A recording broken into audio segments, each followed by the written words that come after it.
You are Locked On Texas Tech, your daily podcast on the Texas Tech Red Raiders. Part of the Locked On Podcast Network, your team every day. Great to be with you again on Locked On Texas Tech on the Locked On Podcast Network, your team every day, always free and available on YouTube or anywhere you get podcasts. And thanks as always for making us your first listen with the only Chris Level. I'm Casey Cowan. Chris, great to be back with you once again. And coming up on today's episode, we've got a top 100 college football players to digest from our very own Locked On Network. We'll get to what Red Raiders are where and maybe who we feel like should have been among that group, possibly left out. I also want to get to some more thoughts from Texas Tech's local media day this week, but pertaining specifically to a pair of coordinators.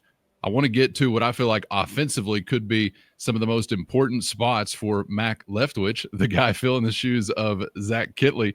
And we roll into, of course, a similar situation on the defensive side with the departure of Tim DeRuyter and the arrival of Sheil Wood. And I want to kick off the conversation with those guys, Chris, because yesterday we were talking about one of the most discussed things at the local media day, and that being the renovated defensive front, defensive line. But I kind of feel like in general, whether there or just throughout the duration of this offseason, there have been so many shiny distractions to enjoy that the addition of two coordinators may be, I don't know, the most under-discussed storyline of the offseason for Texas Tech. I want to get your thoughts on that. But first, let's jog back and take a listen to the new offensive coordinator and defensive coordinator, Mac Leftwich and Sheil Wood. I think the bar's been set pretty high, but excited for that challenge. I think the improvement that we made up front, I think games were won and lost in the trenches, and I think you see that on both sides of the ball. I think we did a great job of going and acquiring talent on the defensive line as well as the offensive line. So excited to see the improvement from that group up front, and then Barron's just continued growth as a quarterback. I think those two positions work kind of hand in hand, and he gets to play as well as the offensive line, gives him time to play. And I think, going into year two as a full-time starter and just the way that he's handled the whole offseason, the preparation, I'm excited to see that work pay off for him. Early on in our process of being together as a staff and as a defense with our roster, we try to go maybe a little bit slower with the scheme so that we can work on the fundamentals and techniques that are going to help those guys win, their matchup, their area of responsibility within the scheme of the defense. And I think if we can do that, then we allow our guys to reach their full potential. Sometimes I think as a coach, it's easy to, he who has the pen last wins. You can draw up a scheme that's going to beat the scheme of the offense at the point of attack. Every coach can do that. And there's going to be a stress point with every defense that you have that the offense can take advantage of and vice versa. And so, if you go down the rabbit hole of trying to defend every play and every scheme, you just keep digging a hole that you can't get out of. So I think, being a little bit slower to where our guys can have confidence in what they're doing and how to do it, that's kind of the approach that we have. And then as they gain that confidence, then we can ratchet up the install or ratchet up, situational football calls that we have, third down, red zone, whatever the case may be. So that's kind of how we approach things. Chris, it may be a question for some. Me as a fan, I already know I'm guilty of overlooking replacing two coordinators and the challenge that could provide, man. I mean, it's no little thing. And listening to them both talk there, life is funny sometimes in that it's some of these things you win in the trenches. Yep. We talked about Sheil Wood's scheme maybe being, and I've hesitated to use the word simple. Almost feel like that's not exactly what I'm trying to say. I just can't figure out a better way to phrase it, but slower to introduce scheme. And we've kind of just, when you just have good players and you have good big people, it's just amazing how much different football is for the team that you root for or the team that you coach. Or whatever. I mean, it's just staring us in the face, isn't it? I mean, it's the most obvious thing ever. And there's a synopsis of Yeah, I don't need a lot of scheme. Got good dudes out there. Our quarterback will play as good as the offensive line will allow him to play. Yep, retweet. So, it has been something that we have touched on along the way. It's clearly on the list of, and I think they're trying to do everything they can to make sure that this is not a thing, but it will be until it's not. As far as 2 new schemes, but like I from talking to so many guys on the defense, it's just that there's not. I mean, but basically, he's putting us in a position to go win one-on-one matchups. And when you have a bunch of dudes that can do that, you don't have to draw up some. Man, I had multiple guys go, I think he'll probably add a few things as we go. And I'm not trying to say they're just going to play base defense. But I think from talking to one of the linebackers at Media Day, I was like, so this scheme is simple, true or false? True. Was the scheme last year complex? True. And he's like, yes. He's like, I mean, when we executed it, it works. It was great. But there's so many things that can trip you up when you're trying to throw so much at a team. And so I think Shield Wood has basically just tried to get out of the way and motivate, put guys in the right spot, figure out who needs to be where, and then do some of these. His body of work suggests. How about this stat? Have we talked about his stat when he's been calling defenses if his offense does a certain thing that they haven't lost? Have we talked about this here? I don't think we have. It sounds exciting. So yeah, it is. I'm like, where has this been? We've been looking for this individual for many, many years. I asked him about this in front of everybody. He didn't really. He's like, I hadn't heard that, but he kind of smiled. And so I think this is true. And I think he just is not wanting to, his comment was like stats are for losers and all that stuff. However, this stat is for winners because it applies to Shield Wood. And I would just say this. If you could have had this stat played out over the last 20-ish years, how much different would your football program have been? Shield Wood, I believe, and it's either as the defensive play caller or as the coordinator, and that maybe that's one and the same. When his offense, whenever he's calling the defense and he's the coordinator and all that stuff, when the offense scores 30 points, he's undefeated. He's never lost. And so, how many games has Texas Tech played in when you're scoring and it's just not enough? I mean, how many times over the years have you gotten into one of those games and you can't get the other guy stopped? I mean, heck, look at last year. What were you up 31-13 against TCU and lost? I mean, yeah, some might say to him, get ready to learn losses with 40 points on the board, buddy. You come to Lubbock. Get ready. Yeah. Maybe he's the one to flip that script. He could be the one they speak of in the ancient text, Chris. Yeah, that's right. That's right. But he saw me after this was all over, and I said, "So you don't know about that stat?" And I could tell you how I found it out. But he's like, "No, let me know if you whatever." And I know this is my first time kind of really dealing with him, and so.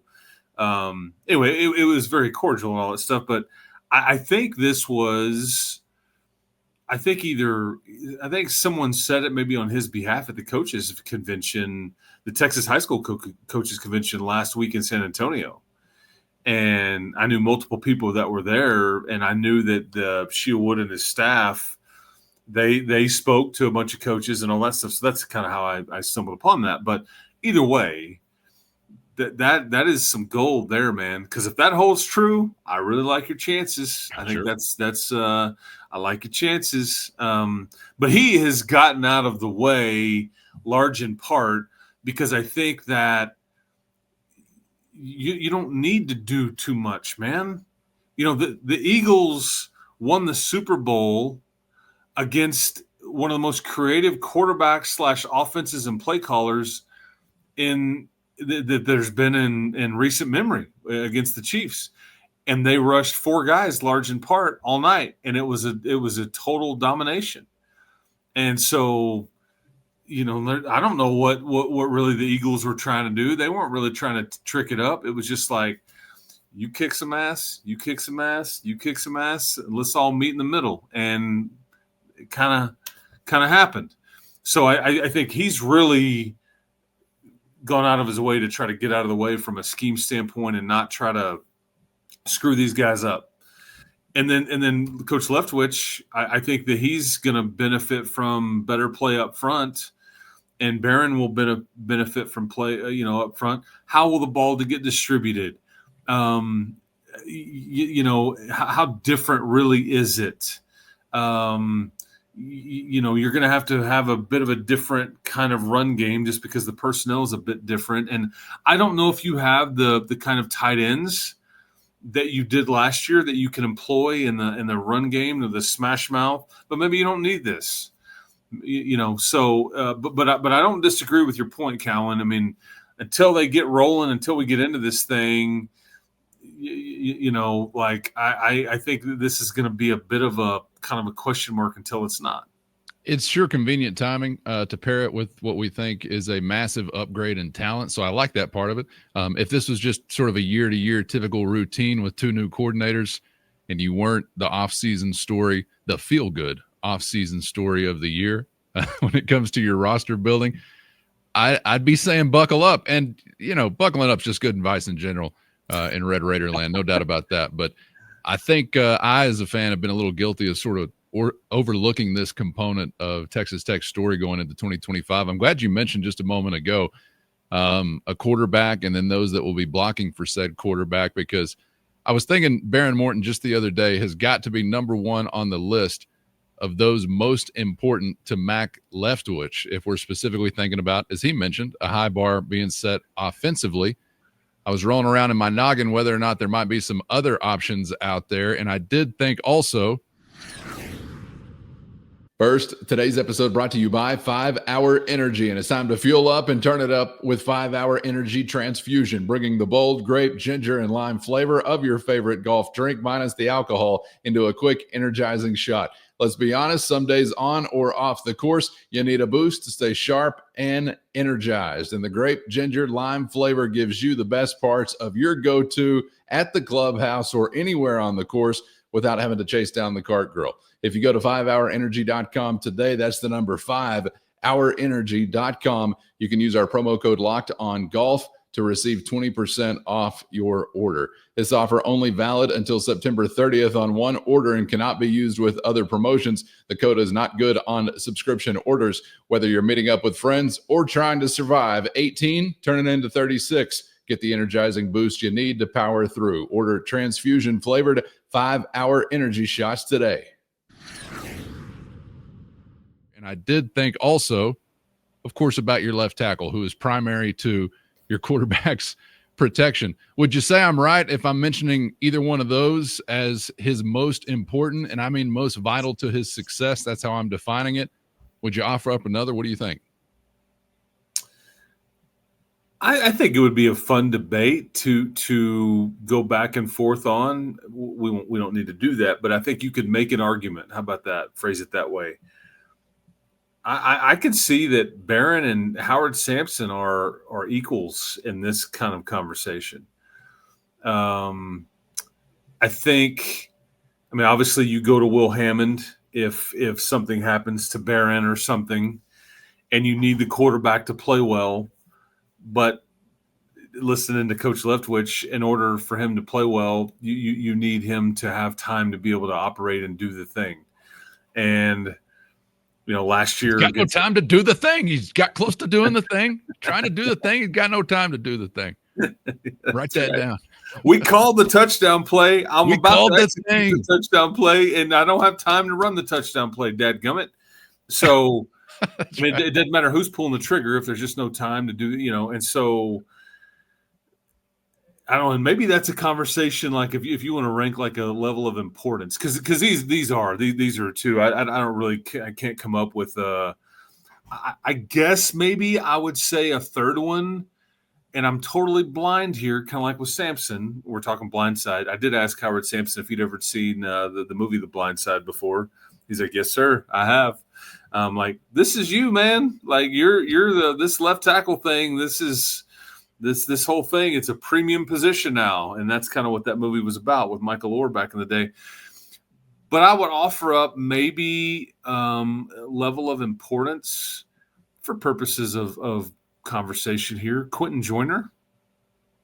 I think you hear, maybe like a Caleb Douglas. I don't know, because it's really, the conversation is really about who the individual is we're naming, but it's in some ways it's mostly about, or it's as much about who is behind them. Like, what happens then if they're not there? And like, you still have Reggie Virgil and Terrence Carter and something like with Caleb Douglas and Micah Hudson, Coy Aiken, all that stuff. With no Joyner, I have two true sophomore running backs that, while I love each of these guys, they have different skill sets. They've never done this. They've never majored in this. You're trying to win a Big 12 championship. Is this? I mean, does this make you feel warm and fuzzy? And then after them is a kid named Adam Hill, who's by all accounts, going to be special teams guy. He's going to do some things. I mean, you see what I'm saying? Like with I can bring in a big time recruit right behind Baron Morton and Will Hammond.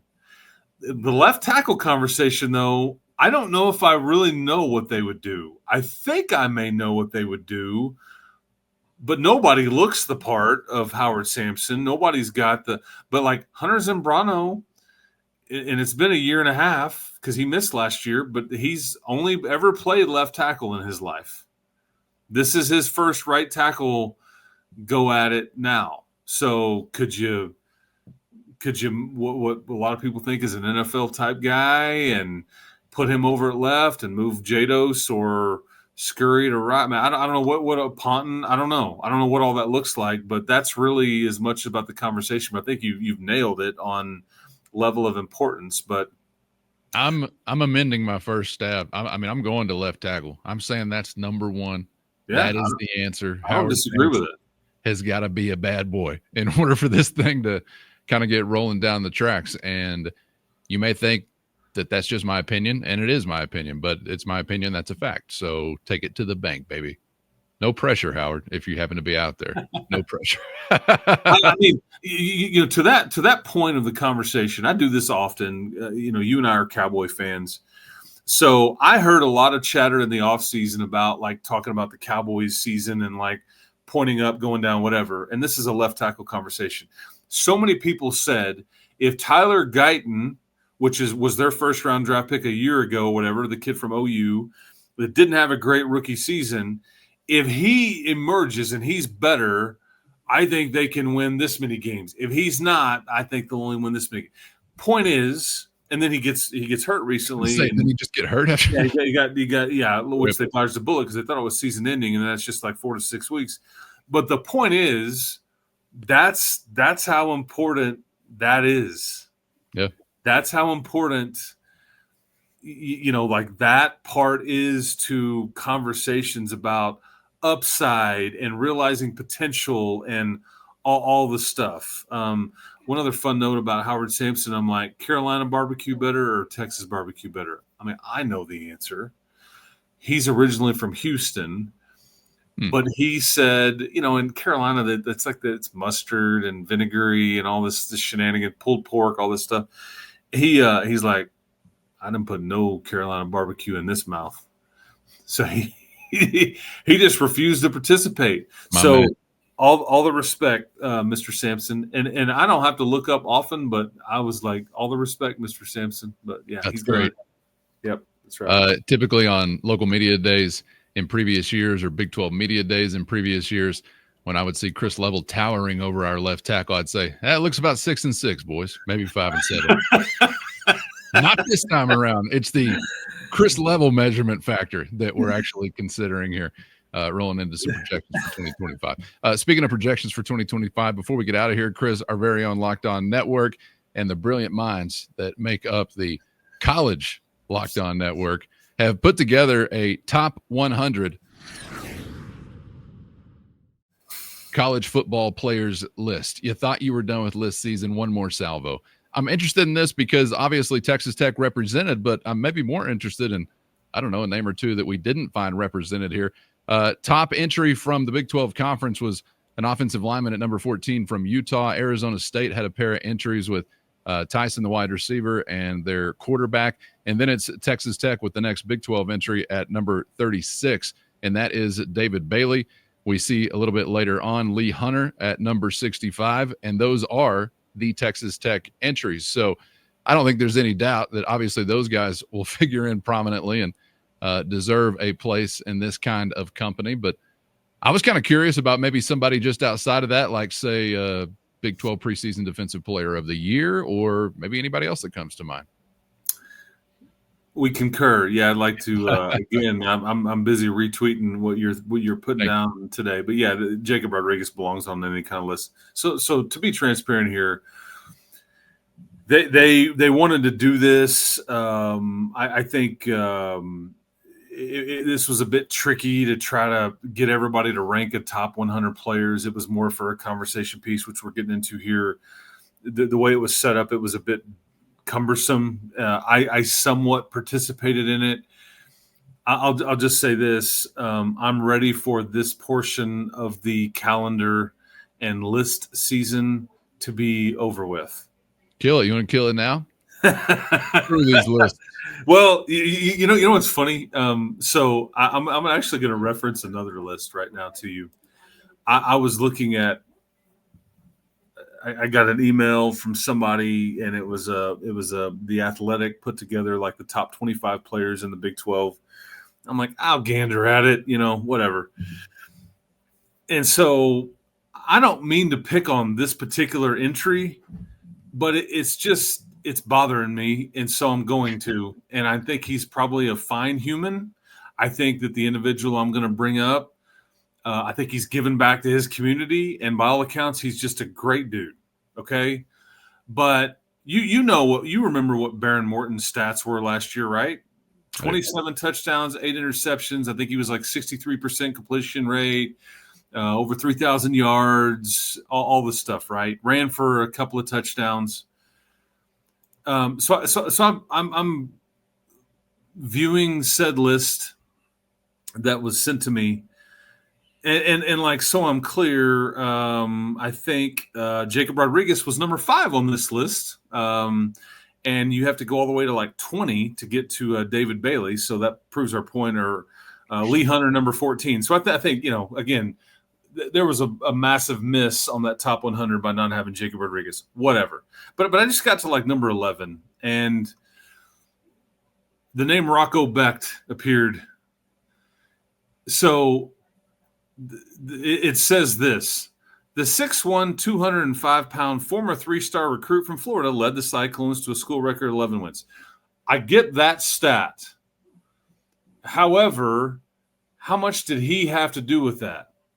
Because he completed 59% of his passes, 3,500 yards, 25 touchdowns, 9 interceptions, and he runs for, I think, 300 yards. So do you see where I'm going with that? It's like, yeah, he stinks. Our guy's better. Well, Beck beef, we're cooking it up. He had 2 NFL wideouts too that he doesn't have anymore, and they didn't have much of a run game. I don't know. So maybe he's getting a bunch of credit for the wins. Anyway, it's just funny how these lists get put together. Point is, we'll probably reference 1 or maybe 10 more between now and August the 30th.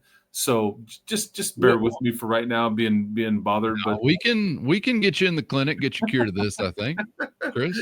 Anyway, but yeah, just a weekend out at Dove Tree will get you clear to this. I got you. Season addiction. I don't look. I didn't know we were going to cook a lot of Beck beef here, but I will join in this Beck beef here today. Or Iowa State beef. You said it was a school record 11 wins. Mm-hmm. Yes. Why didn't they get to 12? I should have gone for 12. I know, and There's one shy somewhere of that, I guess, for some reason.